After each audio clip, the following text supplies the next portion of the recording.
नमस्कार दोस्तों, आज हम बात करेंगे जीएसटी कलेक्शन के बारे में।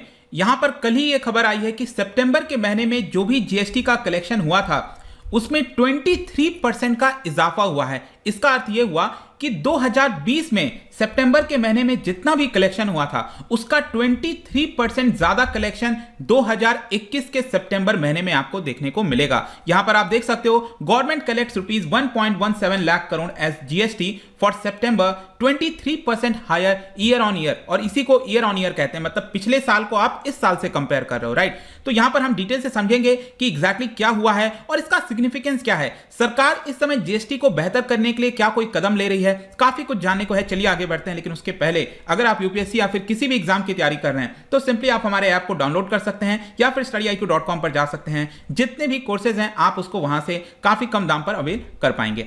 चलिए देखते हैं एग्जैक्टली हो क्या रहा है। जैसा मैंने आपको बताया सितंबर के महीने में जो कलेक्शन हुआ है, लेकिन याद रखना सितंबर के महीने में कलेक्शन होने का मतलब यह है कि सेल्स जो जीएसटी कलेक्शन होता है वो किस चीज के ऊपर, अल्टीमेटली जो भी सेल होगा मार्केट के अंदर उसी के ऊपर कलेक्ट होता है। तो ये सेल कौन से महीने का दिखा रहा है? ये दिखाता है अगस्त महीने का, क्योंकि अगस्त के महीने में जो भी सेल हुआ होगा तभी तो जाकर अगले महीने सितंबर के महीने में यहां पर जीएसटी पेमेंट करते हैं लोग, और इसी का कलेक्शन यहां पर अब हमें पता चलता है। तो ये अगस्त के महीने में जो सेल हुआ था उसको रिप्रेजेंट कर रहा है। तो इस बार सितंबर के महीने में कितना कलेक्शन हुआ? इट इज 1.17 लाख करोड़, जैसा कि आप यहां पर देख सकते हो। और ये जो रेवेन्यू है, ऑल्दो आप कह सकते हैं कि जो बेस है वो लोअर था। बेस लोअर का मतलब यह है कि पिछले साल अगर आप सितंबर के महीने में देखेंगे तो यहां पर करीब आपको देखने को मिलेगा कि 95,000 करोड़ के आसपास कलेक्शन हुआ था, और 95,000 करोड़ के मुकाबले इस बार कितना हुआ है? 1,17,000। तो ऑब्वियस सी बात है पिछले साल थोड़ा सा कोविड का ज्यादा माहौल था तो बेस काफी कम हो गया था, उसके मुकाबले ये चीज देखने को आपको मिल रहा है। लेकिन स्टिल हम यहां पर कह सकते हैं कि अगर आप कंपेयर करोगे इस साल का जो फिस्कल ईयर चल रहा है, आपको पता है ये फाइनेंशियल ईयर अगर हम देखें तो 6 महीने ऑलरेडी गुजर चुके हैं, अप्रैल से लेकर सितंबर तक। तो जो पहला क्वार्टर होता है, पहला क्वार्टर मतलब अप्रैल मई जून, ये पहले क्वार्टर को अगर आप कंपेयर करो सेकंड वाले क्वार्टर से, मतलब जुलाई अगस्त सितंबर के क्वार्टर से, तो यहां पर भी आपको ज्यादा बेहतर देखने को मिलेगा in comparison to first quarter. और कितना बेहतर है? करीब 5% के आसपास। मैं आपको आगे इसके बारे में और बताऊंगा। लेकिन ये जो 1,17,000 का कलेक्शन है इसका डिवीजन कैसे है? बेसिकली अगर आप देखो तो 95,480 करोड़ मैंने आपको पहले ही बता दिया कि इतना कलेक्शन हुआ है, वो पिछले साल हुआ था। इस बार 1.17 लाख करोड़ हुआ है। तो 1.17 लाख करोड़ में से जो सेंट्रल जीएसटी है, सीजीएसटी है, उसका वैल्यू करीब 20,000 करोड़, स्टेट जीएसटी का वैल्यू करीब 26,000 करोड़ कलेक्शन हुआ है। आईजीएसटी की वैल्यू आप देख सकते हो 60,000 करोड़ के आसपास हुआ है। आईजीएसटी आपको पता होगा जब गुड्स का सेल एक राज्य से दूसरे राज्य में होता है तब हम उसको आईजीएसटी वहां पर लगाते हैं। और इसके अलावा आपको पता है कुछ सेस वगैरह भी लिया जाता है, एजुकेशन सेस हो गया, एग्रीकल्चर से रिलेटेड सेस हो गया, तो उसमें 8,000 करोड़ का कलेक्शन हुआ है।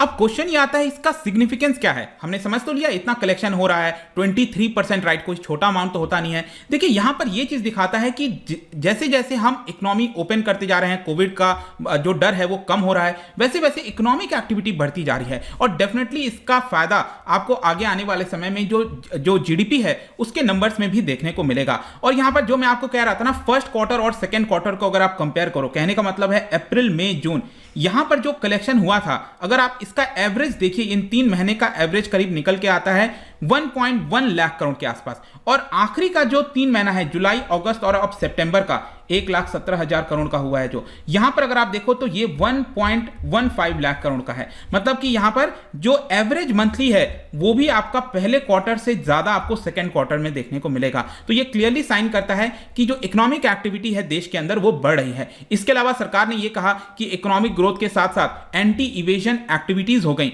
मतलब कि कई लोग जीएसटी नहीं पे करते थे, उसको लेकर सरकार ने कई कदम लिए हैं।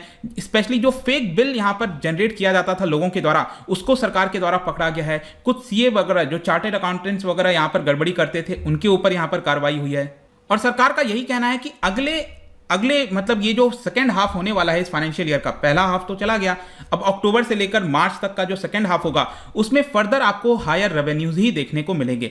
लेकिन क्या कोई कंसर्न है? बिल्कुल कंसर्न है। ऑल्दो यहां पर हमें देखने को मिल रहा है कि जीएसटी का जो नंबर है वो बढ़ता जा रहा है, लेकिन इसके साथ साथ जो रेवेन्यू बॉयंसी होती है, देखो रेवेन्यू बॉयंसी का मतलब ये हुआ कि अगर सपोज मान के चलो ए है और बी है, तो ए में जितना इजाफा हुआ है, सपोज 1% का इजाफा हुआ है, तो बी में 1% से ज्यादा का इजाफा होना चाहिए, तो इसको बेहतर मानेंगे हम, रेवेन्यू बॉयंसी ज्यादा हुई है। तो अगर मैं आपको कहूं कि जीडीपी में जो भी इजाफा हुआ है उसके मुकाबले, फिर जीडीपी में इजाफा का मतलब क्या है, प्रोडक्शन ज्यादा हो रहा है, इससे क्या होगा, टैक्स ज्यादा मिलेगा सरकार को, तो रेवेन्यू भी ज्यादा होना चाहिए। तो जब रेवेन्यू ज्यादा होता है जीडीपी में इतना बढ़ावा होने से, तो इसको हम कहते हैं रेवेन्यू बॉयंसी।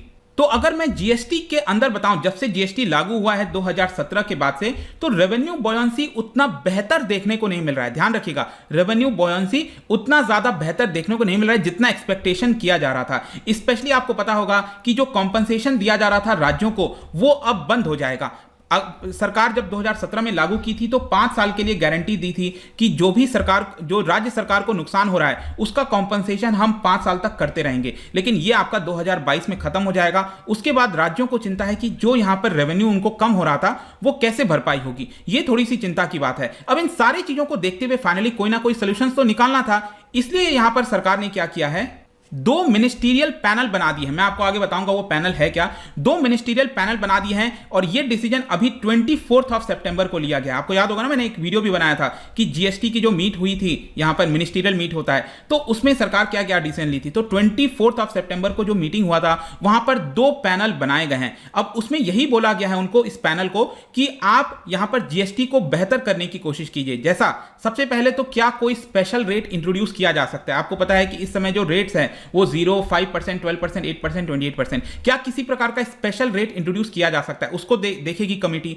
इसके अलावा यहां पर जो टैक्स रेट स्लैब्स हैं क्या मर्ज कर सकते हैं, जैसे कि क्या 12 और 18% को मर्ज किया जा सकता है, क्या 18 और 28% को मर्ज किया जा सकता है। तो इस तरह का क्या कोई रास्ता निकल सकता है ताकि सिंप्लीफाई किया जा सके स्ट्रक्चर को, ये यहां पर कोशिश की जाएगी। इसके अलावा इन्वर्टेड ड्यूटी स्ट्रक्चर, बेसिकली क्या होता है कई बार कि आप कोई रॉ मटेरियल बाहर से मंगाते हो, फिर उसके ऊपर जो जीएसटी लगता है वो ज्यादा होता है इन कंपैरिजन टू जो फाइनल प्रोडक्ट निकलता है, उसके ऊपर जीएसटी कम लगता है। तो यहां पर कहीं ना कहीं काफी ज्यादा प्रॉब्लम होती है प्रोड्यूसर्स को। उसको देखते हुए भी यहां पर जो कमिटी है वो सोच विचार करेगी। तो अल्टीमेटली अगर आप देखोगे तो यहां पर जीएसटी रेट्स के अंदर काफी समय से चर्चा हो रही है कि इसको मर्ज करना चाहिए। इनफैक्ट आपको पता है कॉम्पनसेशन सेस जो है वो एक्स्ट्रा लगाया जाता है। अगर आप 28%, सपोज कोई लग्जरी कार ले रहे हो तो 28% जीएसटी लगेगा, प्लस उसके ऊपर सरकार एक्स्ट्रा सेस लगाती है, ठीक है, लग्जरी आइटम्स के ऊपर, डीमेरिट गुड्स हो गए जैसे सिगरेट हो गया, ठीक है, इस तरह के गुड्स के ऊपर सरकार एक्स्ट्रा भी टैक्स लगाती है। तो यहां पर बार बार सरकार से यही बोला गया है कि इस स्ट्रक्चर को थोड़ा सा सिंप्लीफाई करिए, लेकिन अभी तक इसके ऊपर कोई डिसीजन नहीं लिया जा सका है। लेकिन ये जो 2 कमेटी है, मैं आपको बता दूं 2 कमेटी कौन सी है।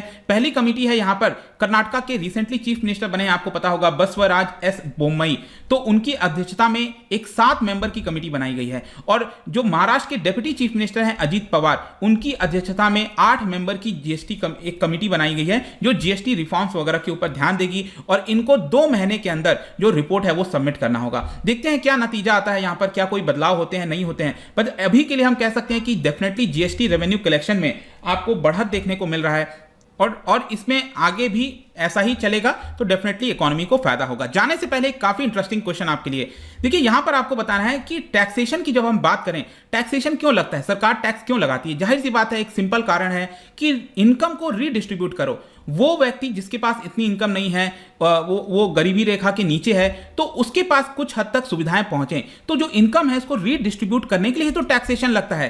तो यहां पर क्या आप बता सकते हो कि redistribution of income tax can be best brought through, मतलब कौन से माध्यम से, यहां पर 4 ऑप्शन है, कौन से माध्यम से सबसे बेस्ट तरीके से हम इनकम टैक्स को रीडिस्ट्रीब्यूट कर सकते हैं, क्या बता सकते हो। बहुत ही टफ हो सकता है क्वेश्चन, यहां पर आपको प्रोग्रेसिव क्या होता है, रिग्रेसिव क्या होता है, वो सब पता होना चाहिए। कोई बात नहीं, ट्राई करिए। खैर इसका जो आंसर है आपको मेरे इंस्टाग्राम पर तो मिल ही जाएगा, स्टोरीज में आप जाकर कर सकते हैं। अगर आप वहां पर नहीं हो इंस्टा पे, कोई बात नहीं, आप टेलीग्राम से भी ले सकते हैं इसका सही उत्तर, और मैं कई सारे एमसीक्यूज यहां पर स्टोरीज में डालता रहता हूं, आप जाकर प्ले कर सकते हो। बाकी अगर आपको पीडीएफ चाहिए तो टेलीग्राम पर आइए, अलग अलग सोशल मीडिया पर भी आप जुड़ सकते हैं। साथ ही साथ यूपीएससी या फिर किसी भी एग्जाम की तैयारी कर रहे हैं तो सिंपली आप हमारे ऐप को डाउनलोड कर लीजिए। आई होप कि वीडियो आपको पसंद आया होगा। मिलता हूं आपसे next time, till then thank you very much, see you soon.